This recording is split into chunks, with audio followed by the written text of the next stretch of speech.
জিরার গুঁড়ো, জিরা ধনিয়ার গুঁড়ো একসাথেই, লবণ হালকা পরিমাণ মতো, হালকা করে হলুদ দিয়ে নেবে, হলুদটা কাশির জন্য ভালো।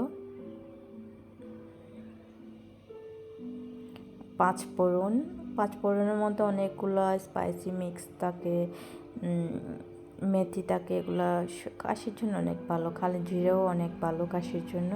তাই এগুলো সবগুলো আমি দিয়ে নিয়েছি আমার মেয়ে। আর হালকা করে মরিচ গুঁড়ো দিয়েছি।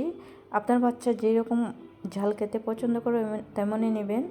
আর সরিষার তেলটা তো অনেক ভালো কাশির জন্য, তাই সরিষার তেলটা দিয়ে একটু ম্যাশ করে নেব।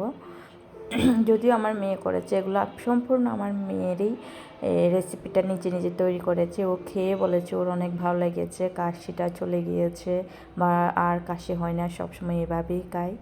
তাই আপনাদের বাচ্চার জন্য দিয়েছে। যদি কাশি যদি না যায়, অনেক সময় দেখা যায় আমরা মেডিসিন যদি নেই তারপরেও কাশি যায় না। তাই এভাবে যদি আমরা মেডিসিন না নিয়ে মানে অরেঞ্জ, ভিটামিন সি জাতীয় যেগুলো খাবার আছে, ভিটামিন সি খেলেই তো আপনার কাশিটা চলে যায়। তাই এইভাবে অরেঞ্জ মাখা করে খেলে বা গোয়াবা, তারপর অ্যাপল খেতে পারেন। অ্যাপল খেলে পেটও ক্লিয়ার হয় বাচ্চাদের। ওরকমই খেলে বাচ্চারা অনেকটা হেলদি বা থাকে, অনেকটা ভালোই থাকে স্বাস্থ্য।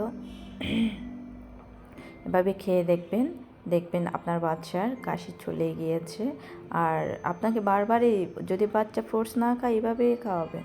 আপনাকে বারবার বলবে মানে কী করার জন্য, ফ্রুটস খাবো। দেখেন না একবার খাওয়াইয়ে, রেসিপিটা ফলো করে।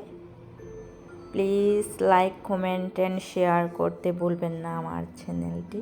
আপনাদের সাথে থাকবো সবসময় ইনশাল্লাহ। আল্লাহ হাফিজ।